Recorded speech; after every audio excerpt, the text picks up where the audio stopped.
जय जगन्नाथ चलतु आज आपण मानक मु नहीं आसी ओडिया रेसिपी ये रेसिपीटा आपण मानक निहाती पसंद आसीपारे कि माने घरे ही किसी परिया पत्र थिला मु एथरे तरकारी बनैबी ए तरकारी खाइबा पई बहुत स्वाद बहुत भल लागे आ ता सहित किसी मसला भी नहीं सोरिष जीरा शुक्ला लंका पियाज बाटी नहीं आ देखो ता साइड रे मु परिबा भी भल धोई नेली आ तेल ताती सारला परे आमे परिबा को दे दबा ता सहित दुईटा टमाटर देकी भल भाबरे भाजीबा आ परिबा भाजी सारा पर देखो टमाटर भी भल भाजी परिबा भी लाल हो भाजी गोटे प्लेट को काढ़ी देकी दबा पंचु फुटण ता कटा पियाज देकी भल भाव भाजी नवा भाजी सारापर बटा मसला जहाँ रखा ताकू भी भल भाव आम मसला सहित कषई नवा आ कसला लुण हल्दी दबा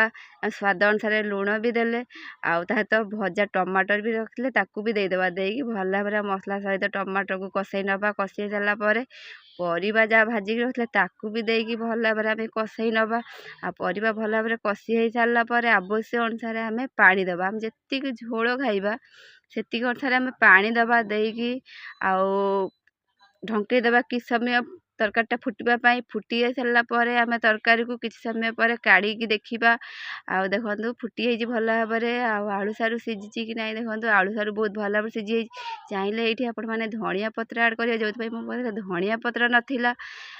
एमती प्लेट को काढ़ी नहीं देखो एमती चाहिए खाईपर मु प्लेट सजाई आपण मानक निहाती पसंद आस पसंद आस निहाती लाइक करेंगे शेयर करेंगे आ मत कही भल।